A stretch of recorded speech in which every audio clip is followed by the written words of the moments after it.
En primera plana, Carlos Herranz.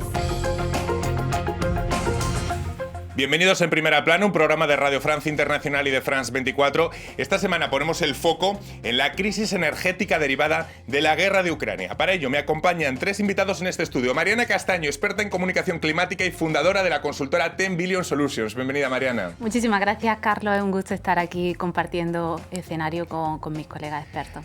También Aurore Emanuel Rubio, abogada especializada en energía. Bienvenida, Aurore.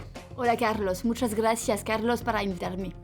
Emilio de Arriba, ingeniero geofísico especializado en geociencias y energía. Bienvenido, Emilio. Gracias, Carlos.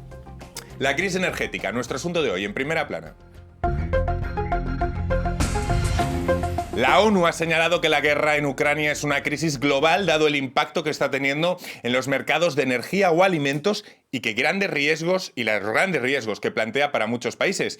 Los expertos auguran que la escalada de los precios puede acabar provocando incluso estallidos sociales.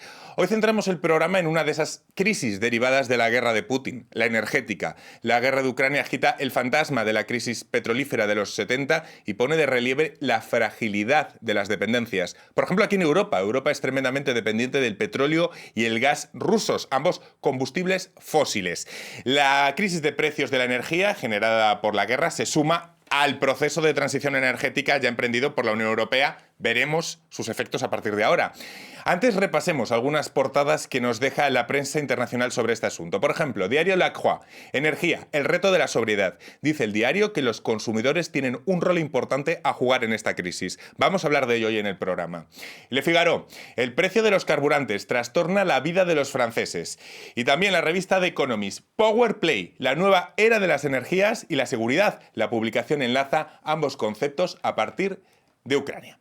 Bueno, la inflación de precios, las dependencias energéticas, la geopolítica, los objetivos de transición energética. Estamos, digamos, Mariana, ante un tablero lleno de piezas en esta crisis. ¿Cómo lo estamos afrontando? ¿Qué riesgos, oportunidades, desafíos puede salir de todo esto? Pues estamos en una situación de crisis y a las puertas de un choque internacional, un choque multisistémico, porque ya se está hablando del impacto que está teniendo la subida del precio de los combustibles en la subida del precio de los alimentos. Estamos viendo la inflación a nivel europeo, se mantiene al 2%, pero en países como España y otros países del sur está rondando el 10%, lo cual, como tú decías, abre el riesgo a que haya conflictos sociales. Como en cada crisis, como lo vimos con la emergencia de la COVID-19, hay unas acciones de emergencia para paliar los efectos. Las inmediatas. Inmediatos, efectivamente, y en este caso, por supuesto, es evitar que la gente no pueda poner la calefacción. Ahora mismo veníamos hacia aquí y está nevando en París y estamos casi en el mes de abril. Impresionante. Impresionante, exactamente. Entonces, está muy bien pedirle a la gente que baje el termostato en casa, pero hasta ciertos límites, sin contar con aquellas personas que están en pobreza energética, que son muchos millones de personas en países del primer mundo, aquí en Francia. Entonces yo separaría las medidas de emergencia para tratar de paliar los efectos a los más vulnerables, personas, pero también pequeñas y medianas empresas, y unas medidas más a largo plazo, porque lo que no podemos hacer es querer salir de una crisis engordando la crisis climática, que al fin y al cabo la emergencia climática es el trasfondo que vimos y con conexiones, por cierto, en la crisis de la COVID-19 y en esta crisis, por supuesto, que yo no llamaría una crisis de los combustibles fósiles rusos, yo llamaría una crisis de los combustibles fósiles en general. Hay que eliminar la dependencia de los combustibles fósiles. Lo que pasa, luego hablaremos, pero en los planes a lo mejor la urgencia desplaza bastante, ¿no?, el tema de la transición. A lo mejor no nos acordamos lo suficiente, porque la urgencia, bueno, lo dice la propia palabra. No sé cómo lo ven, la guerra de Ucrania no ha hecho más que poner quizá de relieve las dependencias, todo el entramado de dependencia energética que teníamos aquí en Europa. Aurore. Sí, no es fácil encontrar una posición común Europa común porque la proporción de gas en el mix energético por país, así como la proporción de este gas importado de Rusia, varía según los países. Alemania e Italia son los países europeos más dependientes del gas ruso.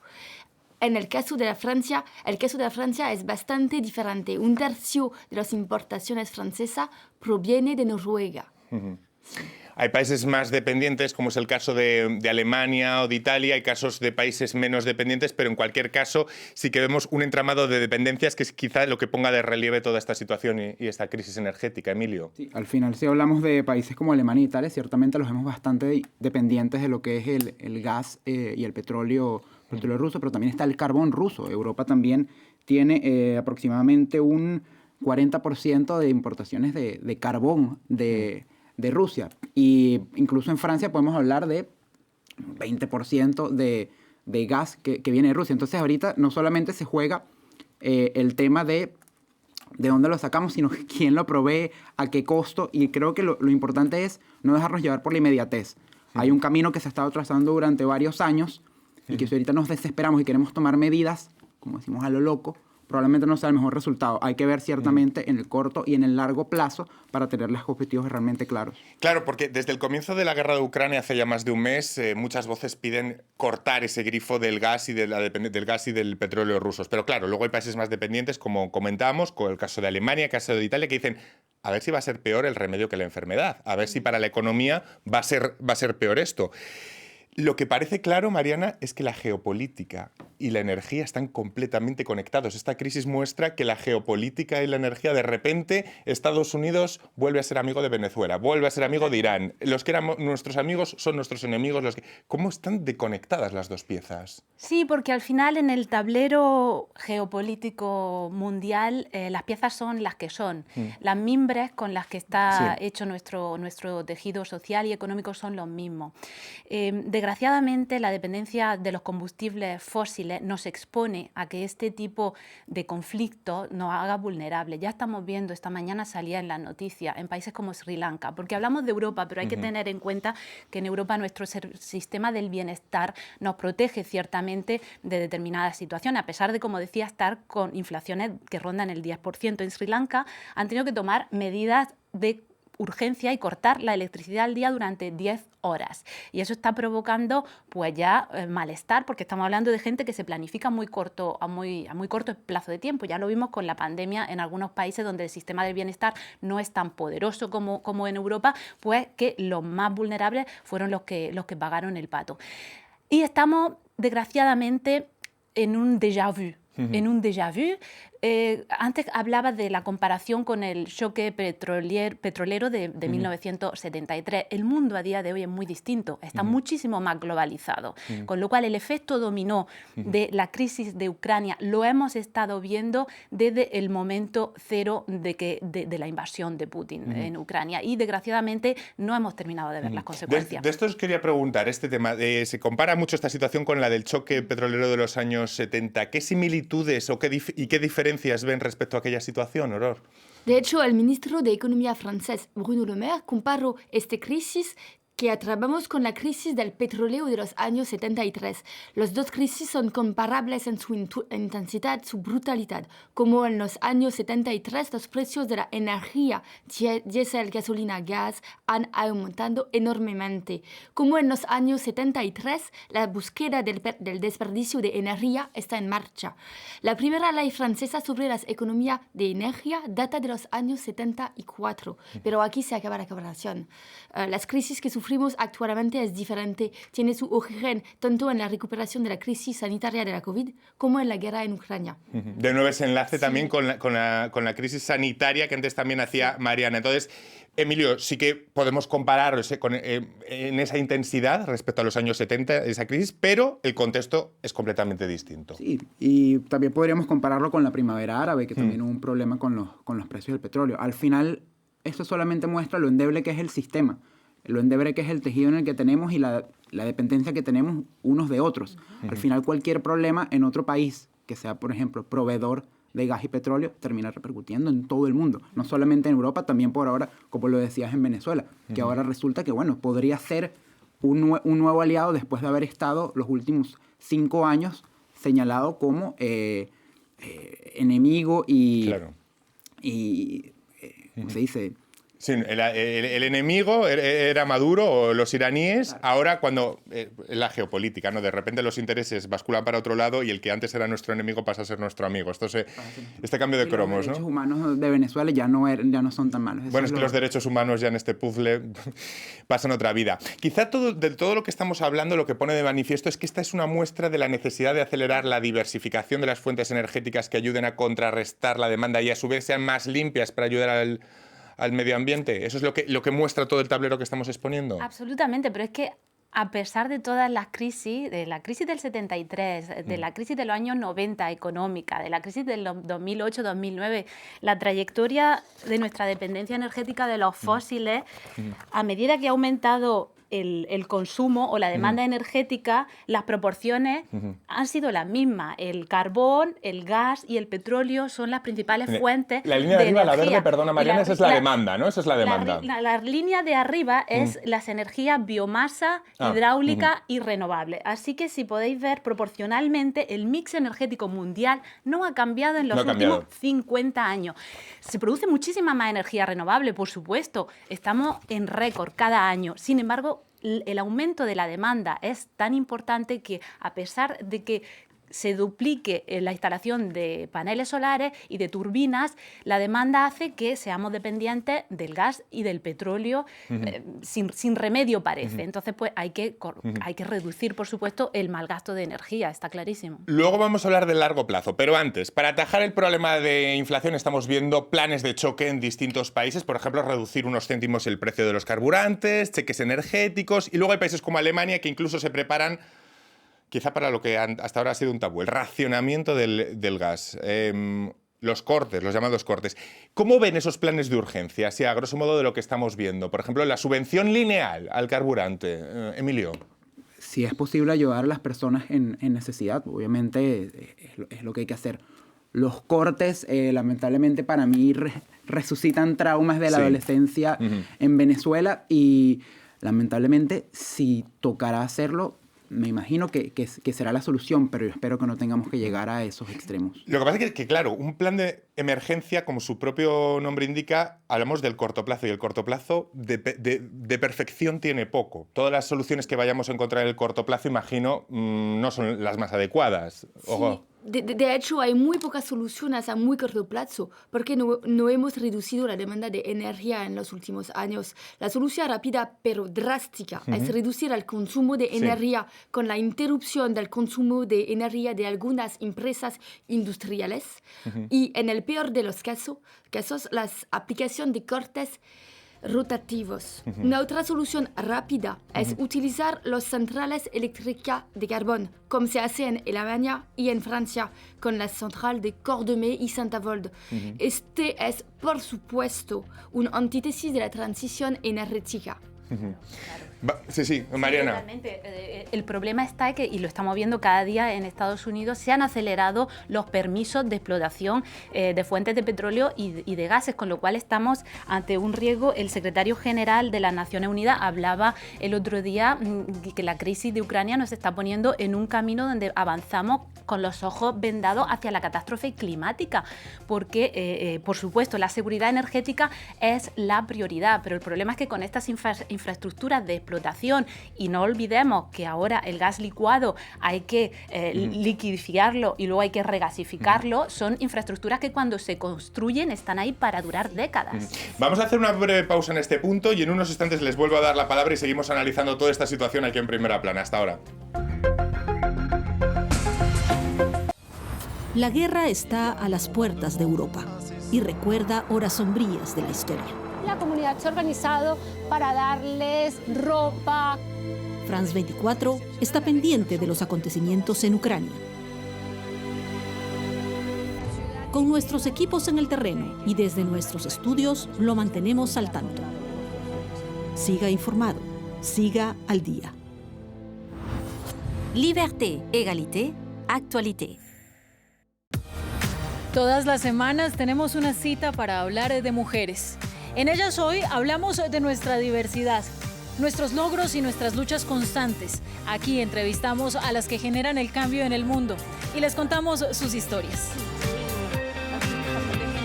Ellas hoy, en France 24, y france24.com. Seguimos en Primera Plana de Radio Francia Internacional y de France 24 esta semana, analizando la crisis energética derivada de la guerra de Ucrania. Lo hacemos con Olga Emanuel Rubio, abogada especializada en energía, Emilio de Arriba, ingeniero geofísico, y mi compañera periodista especializada en medio ambiente, Mariana Castaño. Bueno, antes de ir a la pausa lo comentábamos, algunos países como Alemania incluso hablan de racionamiento del gas. Berlín ha dado un primer paso formal que consiste en activar la fase de alerta temprana de su ley de emergencia creada para hacer frente a la escasez de este combustible del que dependen en gran medida su potente industria y las calefacciones de 83 millones de habitantes. No sé si la pregunta quizás sea desde a nivel consumidor, y antes Emilio lo evocaba un poco, ¿estamos preparados? ¿Nuestras sociedades están preparadas estos llamados al ahorro energético?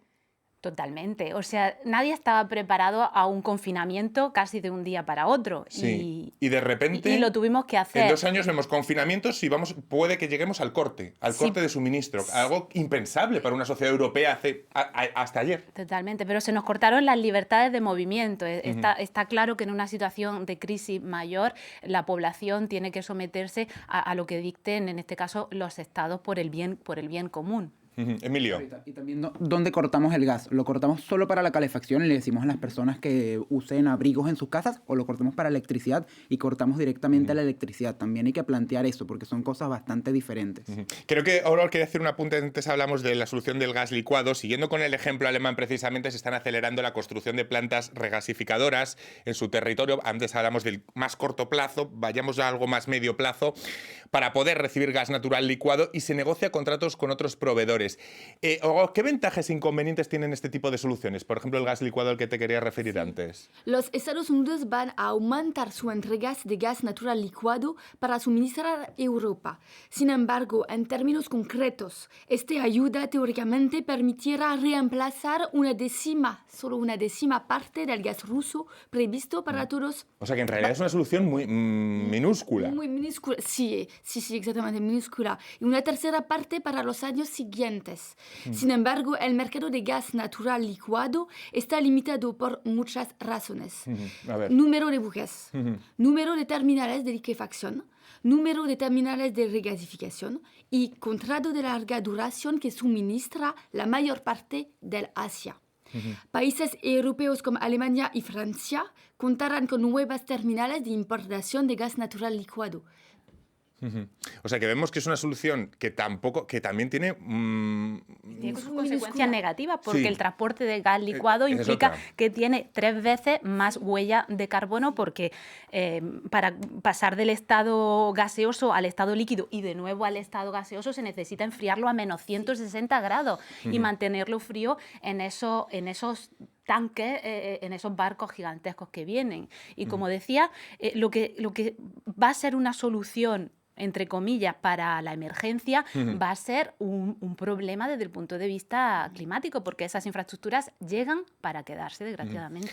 Ahí tienen la clave del programa que les estamos proponiendo hoy. La emergencia a corto plazo, cómo puede entrar en colisión con la transición energética. Quizá la gran pregunta a resolver, Emilio, ¿es completamente irreconciliable la independencia energética y la ecología, aunque el mix energético contenga una dosis importante de renovables?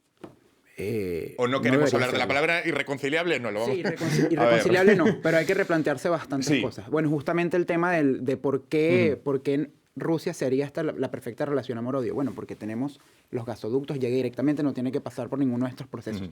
Pero ahora tocará replantearse realmente qué es la dependencia energética, porque también, bueno, algo que yo siempre veo, ciertamente el uranio, por lo menos de Francia, lo traemos de otros países, pero también por lo menos los paneles solares tienen ciertos componentes que no traemos de aquí. Entonces, al final, como lo decía, es el tejido, es el sistema. Estamos todos conectados.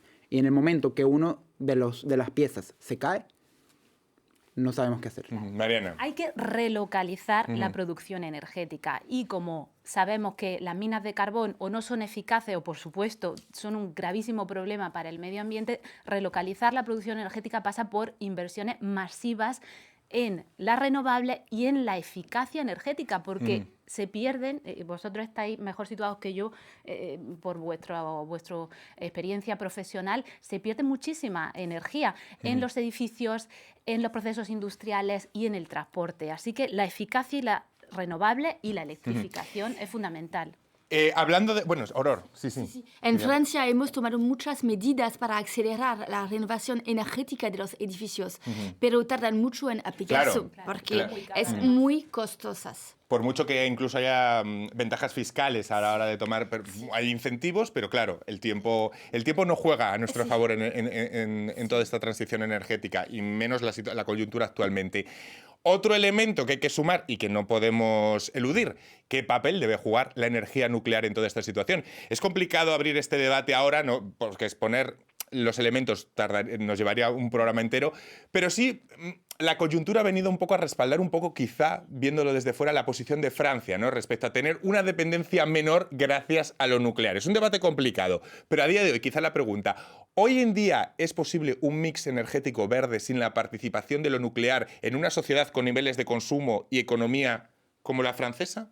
¿Es posible? Hoy en día, de hoy para mañana, no, por supuesto. Y por eso Francia ha pasado de tener una política de no darle vida a las centrales antiguas a construir nuevos generadores. Y no es el único porque la transición energética, y lo hemos visto en esta curva, es muy difícil porque los mimbres con los que está construido nuestro sistema social y económico están basados en el carbón. Después gas y petróleo, y de eso de hace 250 años ya. Necesitamos no una transición ni una transformación, necesitamos una revolución, y para eso hay que invertir masivamente en lo renovable y la electrificación, y desinvestir, es decir, los subsidios que se dan a los combustibles fósiles, porque no olvidemos que los combustibles fósiles son rentables porque están altamente subsidiados por los estados, están impidiendo la transición energética, lo cual es un doble discurso muy peligroso. Emilio. También no hablamos del almacenamiento de energía, que también es algo que se está invirtiendo mucho. Exacto. El hidrógeno, por ejemplo. O sea, son varias cosas que se han estado dando poco a poco, pero que no vamos a conseguir. Por ejemplo, la fusión nuclear no la vamos a conseguir de un momento para otro. Son procesos bastante lentos, y cuando intentamos pensar en el corto plazo, no logramos encontrarle soluciones. Llegado a este punto, me gustaría plantearles un ejercicio para todos nuestros oyentes y espectadores que nos estén viendo. Dado una situación como la que tenemos ahora mismo, ¿cómo preparamos un hogar? ¿Qué buenos gestos? ¿O una empresa para una crisis energética como para superarla como ahora? Me gustaría hacer una ronda que pudiéramos fijar un pequeño gesto o algo en casa que podamos decir, vaya, ahí, porque eso es parte de lo que estamos hablando hoy. Mariana, a ver. Bueno, cuando empezaron los tambores de guerra en Ucrania, entre Ucrania y Rusia, estábamos al principio del invierno. Ahora tenemos, la suerte, por así decirlo, que estamos ya saliendo a pesar de la ola de frío que tenemos ahora mismo en Europa, con lo cual ya tenemos ahí una ventaja. Es verdad que aquí en Europa muchos de los espectadores que nos están viendo justo están en el hemisferio sur y están en el ciclo contrario, pero también vale, los consejos son iguales para todos. Sí. Bueno, yo había apagado la calefacción en mi casa precisamente por ahorrar energía, y desgraciadamente estamos a 2 grados en París, la he tenido que volver a subir. Pero básicamente bajando, no 1, yo animaría a bajar 2 grados la temperatura en las casas, allí donde se esté utilizando termostato, y ponerse ropa, bajar durante el día a los 18 grados, y durante la noche se puede dormir a 16 grados estando bien abrigado. Por supuesto, también el gasto de energía va ligado a los metros cuadrados y a la densidad de población de cada vivienda. Entonces, pues si en casos extremos, y en Alemania antes de que empezara la invasión rusa de Ucrania, ya se invitó a la gente a la familia, si hay una familia que están con los abuelos en una casa y los padres en otra casa, pues a lo mejor hay que pasar unos días todos juntos en una casa y apagar la calefacción del segundo domicilio. Son medidas que se pueden, por ejemplo, para evitar el drama que sería que paramos la industria para no cortarle la electricidad a los hogares, empezaría por la industria y tener que cortarle la electricidad a los hogares. Hay medidas que se puedan tomar. De acuerdo. Aurore. Sí, creo, estoy de acuerdo con las medidas que... ¿Alguna más que podamos apuntar? Sí. O Emilio, sí, a ver, sí. ¿hay alguna...?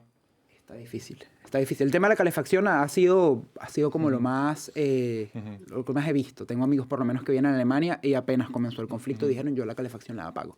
Yo intenté durante gran parte del invierno no usar calefacción. Simplemente estar bastante abrigado en casa y funcionó. Para el tema de las industrias podría ser un poquito más complicado. Y el tema eléctrico, bueno, por ejemplo, el stand-by, ¿no? Tantos electrodomésticos que tenemos en casa conectados con el stand-by, que a veces nos vamos de vacaciones y los podemos dejar algo en stand-by, lo que puede consumir, ¿eh? Nuestros modos de vida son coladeros de energía. Sí. O sea, no nos damos cuenta porque durante muchísimos años la Lo hemos asumido electricidad como algo... era barato. Era barato y desde hace un año, al principio fue el rebote por la pandemia, tras la pandemia, la recuperación económica y ahora la guerra. Pareciera que hay falta de incentivos, más allá de correctivos. Y falta información también. Falta información porque no sabemos que nuestras casas y nuestros modos de vida son auténticos coladeros energéticos. Pero esta guerra de Ucrania, precisamente, todo el tema, y hacer, por ejemplo, este programa, también sensibiliza mucho de darnos cuenta de todo el tiempo que hemos vivido siendo coladores de energía, ¿no? Hay como una toma de conciencia, yo sí que lo veo, ¿no? ¿No ven esa toma de conciencia energética? Yo creo que se ve cuando la conversación es cuánto pagaste por el tanque. Por supuesto, coche. cuando nos toca en el bolsillo, la conciencia va y ahí dice, obligada. hey, esto era en serio. Creo que ahí es cuando se viene a ver. Entonces, por eso, bueno, creo que incentivos podría ser lo más positivo, porque al final siempre podemos llegarnos golpes y de repente no lo vemos así, pero cuando nos dicen, mira, si tú haces esta medida que está aquí, vas a recibir por este lado, no sé si puede ser dinerito extra. Creo que las medidas, bueno, ya eso es de los políticos para tomarlo, pero creo que hay que enfocarse en eso. Ayudar más a los que bueno, ahorran, básicamente. Hugo, ¿quieres apuntar algo más? No, ninguna. Mariana. A mí me gustaría, Sí. porque hay que pensar, por supuesto, en las casas, porque en Europa las calefacciones en gran parte son a base de gas, pero luego hay que pensar también en el transporte, cómo nos transportamos a nuestro lugar de trabajo, a nuestro lugar de estudio. Cuando tuvimos la pandemia y el confinamiento, hubo una bajada del uso individual de transporte brutal, porque claro, nos teníamos que quedar en casa, algunos teletrabajando y otros en paro directamente. En este momento podría, porque vimos que se pudo hace 2 años, se podría volver a un sistema de teletrabajo y eso implicaría una reducción muy, muy importante en el uso del automóvil. Me quedo ya sin tiempo. Muchísimas gracias a los tres. Ha sido un placer contar con ustedes para analizar la crisis energética derivada de la guerra de Ucrania. Muchísimas gracias, Aurora, Emilio, Mariana. Y a todos ustedes les esperamos aquí en Primera Plana la próxima semana. Muchas gracias.